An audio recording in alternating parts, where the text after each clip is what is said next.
CBI officer बनकर लूट की गई थी, उसका खुलासा हुआ है, क्या क्या बरामद हुआ, कितने लोग गिरफ्तार हुए? देखिए, अनूप शहर कस्बे के एक प्रसिद्ध व्यवसायी के घर पे दिनांक 19 तारीख को घर में 4 लोग घुस गए, जो अपने को सीबीआई का अधिकारी बताते हुए बोले कि आपके यहाँ रेड हो रही है और आप कोऑपरेट करिए। कुछ मोमेंट के बाद परिवार को थोड़ा सा डाउट हुआ, तो उन लोगों ने क्वेश्चन किया। इसके बाद इन सबों ने परिवार के लोगों को ओवर पावर करके और कमरे में ले गए, और इसके बाद वहाँ पे जो भी इनको कैश मिला और ज्वेलरी मिली लेके चले गए। थोड़ी देर बाद ही, जैसा कि सभी लोग भी किया है, कि बाहर एक मेड काम करने वाली आ गई थी और उसने कुछ चीज़ों को देखा, फिर आसपास बताया। लोग वहाँ पे बाहर आए, पुलिस को तत्काल सूचना मिली। पुलिस ने वहाँ पे अच्छा रिस्पांस किया, कई टीमें लगाई गई वहाँ पे। हमारे एसपीआरए साहब के नेतृत्व में सीओ अनूप शहर, विकास सिंह और उनके फिर उपस्थिति में मधुप ने, और हमारी स्वाट की जो असलम के नेतृत्व में पूरी टीम थी, पूरी टीम दिन रात एक करके उसमें काम किया।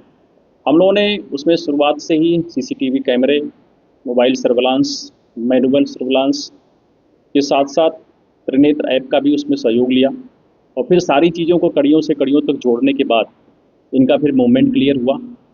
और ये क्लियर हुआ कि घटना के पहले भी वहाँ पर रैकी की गई थी।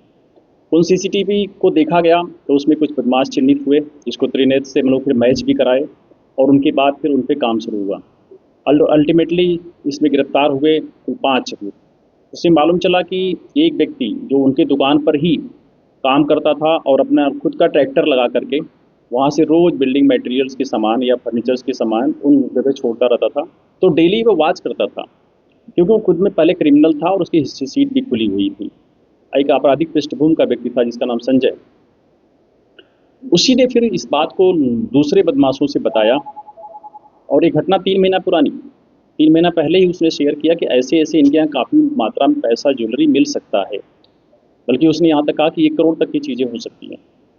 फिर इसके बाद ये सारी प्लान करके घटना के 2 दिन पहले ही इसमें कुछ लोग रैकी करते हैं आकर के, और उसे पूरा चीज़ों को देखते हैं, पैदल चल चल के देखते हैं, और उसके बाद ये 19 तारीख को ये घटना कारित की गई थी।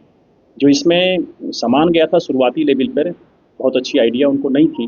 जो नोट कराया था सामान उससे कुछ ज़्यादा ही निकली ज्वेलरी, क्योंकि शुरुआत में जो कुछ ज्वेलरीज के नाम हम बताने में परिवार के अपने महिला सदस्यों के थे वो छूट भी गए थे, वो बाद में डिटेल में आया है। तो इस तरह करीब 28 तोला तो इसमें सोना मिला है, जो इनसे रिकवर कर लिया गया है, और 200 ग्राम चांदी है, और 13,30,000 रुपया मिली है। इनके जो प्रयुक्त तमंचे थे वो भी बरामद किया गया। दोनों मोटरसाइकिल जो इन्होंने घटना में प्रयोग की गई थी वो भी बरामद की गई है। बल्कि घटना के दिन इन्होंने नंबर प्लेट हटा दिया था, और उस जो नंबर प्लेट दूसरी जगह रखा था वो भी बरामद किया गया है। तो इस तरह से इसमें पूरी व्यवस्थित तरीके से एक बड़े प्रोफेशनल तरीके से काम किया पूरी टीम ने। शुरुआती में हम लोग 2 लोगों को चिन्हित कर पाए थे इसमें। एक का नाम इंद्रपाल उर्फ ताऊ करके है, जिस पे ऑलरेडी काफ़ी मुकदमे हैं डकैती के, लूट के, और उसके साथ एक याकेश नाम था। ये बियॉन्ड डाउट पहले चिन्हित हुए, जिससे पुलिस ने इन 2 पे काम शुरू किया, और इन पे 25-25 हज़ार रुपये का इनाम भी मेरे द्वारा घोषित किया गया। उसके बाद जब आगे डेवलप किया गया तो शेष लोगों की चीज़ें फिर निकल के आई। उसमें एक अभियुक्त अभी गिरफ्तारी को शेष है, जिसका नाम अंकुर है, जो इटावा का रहने वाला है। उसके लिए लगातार टीमें हमारी काम कर रही हैं, शीघ्र भी उसको भी गिरफ्तार करेंगे। उसके पास भी अभी थोड़ा सा लूटा हुआ माल है, जिसको उससे भी हम बरामद करेंगे। ज्वेलरी तक जो बरामद हुई है उसकी कुल कीमत कितनी है? देखिए, ज्वेलरी जो बरामद हुई है लगभग 28 तोला सोना है, जो लगभग 40 लाख से ऊपर की कीमत का होता है, और 13,30,000 रुपया कैश भी बरामद हुआ है। इस तरह से कुल 50 लाख से ऊपर की ये पूरी डकैती थी, और इस घटना में अभियुक्तों की संख्या बढ़ने से हमने सुसंगत धाराओं की वृद्धि की है, और सभी की इसमें रिमांड लेगा। सर, इसमें इंद्रपाल और ताऊ की क्या भूमिका थी? इंद्रपाल और ताऊ, आप जैसा जानते हैं, अभी 12 तारीख को जेल से छूटा था कुछ ही दिन पहले, और ये इसकी भूमिका थी बेसिकली आप कह सकते हैं कि प्लानिंग की, कि जाकर रैकी भी किया, पूरी तरह से देखा, क्योंकि पुराना ये इसके क्रिमिनल रिकॉर्ड है, इसने बड़ी बड़ी डकैतियाँ डाला, तो उसने फिर इस गैंग को ब्रीफिंग किया, लाइन ऑफ एक्शन दिया, प्लानिंग किया, और ये कैसे अंदर पहले भी 1-2 बार घटनाओं में ऐसा ही तरीका अख्तियार किया था इन सबों ने, कि कुछ अपने को कहीं पे बिजली के मिस्त्री बता करके कि हम आए हैं, कहीं पे कुछ और इंट्रोड्यूस करके अंदर एंट्री करने के लिए। तो ताऊ ने ये सारी चीज़ें इनको ब्रीफ किया, क्योंकि डे टाइम था, ताऊ थोड़ा सा मूवमेंट स्लो कर पाता है। एक पुलिस मुठभेड़ में इनके पैर में गोली भी लगी है इसको, तो ये घायल भी था उसमें, ये बहुत अच्छा दौड़ भाग नहीं पाता। तो ये जो है रैकी वाले पार्ट्स को इसने बखूबी अच्छे से किया था, और प्लानिंग के पार्ट को किया था। और सीख किया था, और इसलिए शेयर भी इसका बराबर का लगा बदमाशों में पूरा। तो फिर घर में जो एंट्री किए थे वो चारों नए उम्र के लड़के थे। तो सचिन था, अंकुर था, यशपाल था, ये और राकेश थी। ये चारों जो घर के अंदर एंट्री किए थे वो नए थे। सर इंद्रपाल साहू सभी की पार्टी आरोपी गिरफ्तार किए हैं। तो उनका आपराधिक रिकॉर्ड किस तरह का? सभी के आपराधिक रिकॉर्ड आप देखेंगे तो उसमें इंद्रपाल साहू के तो काफ़ी मुकदमे हैं, उससे डकैती के भी हैं, लूट के भी कई मुकदमे हैं, और सचिन के खिलाफ भी मुकदमा है, राकेश पे भी डकैती है, और जसपाल पे भी डकैती का मुकदमा ऑलरेडी पहले से भी है। तो सभी के क्रिमिनल बैकग्राउंड भी इसमें। सीबीआई ऑफिसर बनकर लूट की गई थी, उसका खुलासा हुआ है, क्या क्या बरामद हुआ, कितने लोग गिरफ्तार हुए? देखिए, अनूप शहर कस्बे के एक प्रसिद्ध व्यवसायी के घर पे दिनांक 19 तारीख को घर में 4 लोग घुस गए, जो अपने को सीबीआई का अधिकारी बताते हुए बोले कि आपके यहाँ रेड हो रही है और आप कोऑपरेट करिए। कुछ मोमेंट के बाद परिवार को थोड़ा सा डाउट हुआ, तो उन लोगों ने क्वेश्चन किया। इसके बाद इन सबों ने परिवार के लोगों को ओवर पावर करके और कमरे में ले गए, और उसके बाद वहाँ पे जो भी इनको कैश मिला और ज्वेलरी मिली लेके चले गए। थोड़ी देर बाद ही, जैसा कि सभी लोग भूल गए हैं, कि बाहर एक मेड काम करने वाली आ गई थी और उसने कुछ चीज़ों को देखा, फिर आसपास बताया। लोग वहाँ पे बाहर आए, पुलिस को तत्काल सूचना मिली, पुलिस ने वहाँ पे अच्छा रिस्पांस किया, कई टीमें लगाई गई वहाँ पे। हमारे एसपीआर साहब के नेतृत्व में सीओ अनूप शहर, विकास सिंह और उनके फिर उपस्थिति में मधुप ने, और हमारी स्वाट की जो असलम के नेतृत्व में पूरी टीम थी, पूरी टीम दिन रात एक करके उसमें काम किया। हम लोगों ने उसमें शुरुआत से ही सीसीटीवी कैमरे, मोबाइल सर्विलांस, मैनुअल सर्विलांस के साथ साथ त्रिनेत्र ऐप का भी उसमें सहयोग लिया, और फिर सारी चीज़ों को कड़ियों से कड़ियों तक जोड़ने के बाद इनका फिर मूवमेंट क्लियर हुआ, और ये क्लियर हुआ कि घटना के पहले भी वहाँ पर रैकी की गई थी।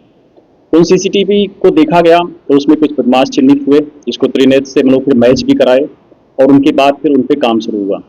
अल्टीमेटली इसमें गिरफ्तार हुए 5 अभी। उससे मालूम चला कि एक व्यक्ति जो उनके दुकान पर ही काम करता था और अपना खुद का ट्रैक्टर लगा करके वहाँ से रोज बिल्डिंग मटेरियल्स के सामान या फर्नीचर्स के सामान उन जगह छोड़ता रहता था। तो डेली वो वॉच करता था, क्योंकि वो खुद में पहले क्रिमिनल था और उसकी हिस्ट्री शीट भी खुली हुई थी। एक आपराधिक पृष्ठभूमि का व्यक्ति था जिसका नाम संजय। उसी ने फिर इस बात को दूसरे बदमाशों से बताया, और ये घटना 3 महीना पुरानी, 3 महीना पहले ही उसने शेयर किया कि ऐसे ऐसे इनके यहाँ काफ़ी मात्रा में पैसा, ज्वेलरी मिल सकता है, बल्कि उसने यहाँ तक कहा कि 1 करोड़ तक की चीज़ें हो सकती हैं। फिर इसके बाद ये सारी प्लान करके घटना के 2 दिन पहले ही इसमें कुछ लोग रैकी करते हैं आकर के, और उसे पूरा चीज़ों को देखते हैं, पैदल चल चल के देखते हैं, और उसके बाद ये 19 तारीख को ये घटना कारित की गई थी। जो इसमें सामान गया था शुरुआती लेवल पर, बहुत अच्छी आइडिया उनको नहीं थी। जो नोट कराया था सामान उससे कुछ ज़्यादा ही निकली ज्वेलरी, क्योंकि शुरुआत में जो कुछ ज्वेलरीज के नाम हम बताने में परिवार के अपने महिला सदस्यों के थे वो छूट भी गए थे, वो बाद में डिटेल में आया है। तो इस तरह करीब 28 तोला तो इसमें सोना मिला है, जो इनसे रिकवर कर लिया गया है, और 200 ग्राम चांदी है, और 13,30,000 रुपया मिली है। इनके जो प्रयुक्त तमंचे थे वो भी बरामद किया गया है। दोनों मोटरसाइकिल जो इन्होंने घटना में प्रयोग की गई थी वो भी बरामद की गई है, बल्कि घटना के दिन इन्होंने नंबर प्लेट हटा दिया था, और उस जो नंबर प्लेट दूसरी जगह रखा था वो भी बरामद किया गया है। तो इस तरह से इसमें पूरी व्यवस्थित तरीके से एक बड़े प्रोफेशनल तरीके से काम किया पूरी टीम ने। शुरुआती में हम लोग 2 लोगों को चिन्हित कर पाए थे इसमें। एक का नाम इंद्रपाल उर्फ ताऊ करके है, जिसपे ऑलरेडी काफ़ी मुकदमे हैं डकैती के, लूट के, और उसके साथ एक याकेश नाम था, ये बियॉन्ड डाउट पहले चिन्हित हुए, जिससे पुलिस ने इन 2 पे काम शुरू किया, और इनके 25-25 हज़ार रुपये का इनाम भी मेरे द्वारा घोषित किया गया। उसके बाद जब आगे डेवलप किया गया तो शेष लोगों की चीज़ें फिर निकल के आई। उसमें एक अभियुक्त अभी गिरफ्तारी को शेष है, जिसका नाम अंकुर है, जो इटावा का रहने वाला है। उसके लिए लगातार टीमें हमारी काम कर रही हैं, शीघ्र भी उसको भी गिरफ्तार करेंगे। उसके पास भी अभी थोड़ा सा लूटा हुआ माल है, जिसको उससे भी हम बरामद करेंगे। ज्वेलरी तक जो बरामद हुई है उसकी कुल कीमत कितनी है? देखिए, ज्वेलरी जो बरामद हुई है लगभग 28 तोला सोना है, जो लगभग 40 लाख से ऊपर की कीमत का होता है, और 13,30,000 रुपया कैश भी बरामद हुआ है। इस तरह से कुल 50 लाख से ऊपर की ये पूरी डकैती थी, और इस घटना में अभियुक्तों की संख्या बढ़ने से हमने सुसंगत धाराओं की वृद्धि की है, और सभी की इसमें रिमांड लेगा। सर इसमें इंद्रपाल उर्फ साहू की क्या भूमिका थी? इंद्रपाल और ताऊ आप जैसा जानते हैं 12 तारीख को जेल से छूटा था कुछ ही दिन पहले, और ये इसकी भूमिका थी बेसिकली आप कह सकते हैं कि प्लानिंग की, कि जाकर रैकी भी किया, पूरी तरह से देखा, क्योंकि पुराना ये इसके क्रिमिनल रिकॉर्ड है, इसने बड़ी बड़ी डकैतियाँ डाला, तो उसने फिर इस गैंग को ब्रीफिंग किया, लाइन ऑफ एक्शन दिया, प्लानिंग किया, और ये कैसे अंदर पहले भी एक दो बार घटनाओं में ऐसा ही तरीका अख्तियार किया था इन सबों ने कि कुछ अपने को कहीं पे बिजली के मिस्त्री बता करके कि हम आए हैं, कहीं पे कुछ और इंट्रोड्यूस करके अंदर एंट्री करने के लिए। तो ताऊ ने ये सारी चीज़ें इनको ब्रीफ किया, क्योंकि डे टाइम था, ताऊ थोड़ा सा मूवमेंट स्लो कर पाता है। एक पुलिस मुठभेड़ में इनके पैर में गोली भी लगी है इसको, तो ये घायल भी था उसमें, ये बहुत अच्छा दौड़ भाग नहीं पाता। तो ये जो है रैकी वाले पार्ट्स को इसने बखूबी अच्छे से किया था और प्लानिंग के पार्ट को किया था और सीख किया था, और इसलिए शेयर भी इसका बराबर का लगा बदमाशों में पूरा। तो फिर घर में जो एंट्री किए थे वो चारों नए उम्र के लड़के थे, तो सचिन था, अंकुर था, यशपाल था, ये और राकेश थे, ये चारों जो घर के अंदर एंट्री किए थे वो नए थे। सर इंद्रपाल साहू सभी की पार्टी के आरोपी गिरफ्तार किए, तो उनका आपराधिक रिकॉर्ड किस तरह का? सभी के आपराधिक रिकॉर्ड आप देखेंगे तो उसमें इंद्रपाल साहू के तो काफ़ी मुकदमे हैं, उससे डकैती के भी हैं, लूट के भी कई मुकदमे हैं, और सचिन के खिलाफ भी मुकदमा है, राकेश पे भी डकैती है, और जसपाल पे भी डकैती का मुकदमा ऑलरेडी पहले से भी है। तो सभी के क्रिमिनल बैकग्राउंड भी इसमें। और आरोपी की तलाश है।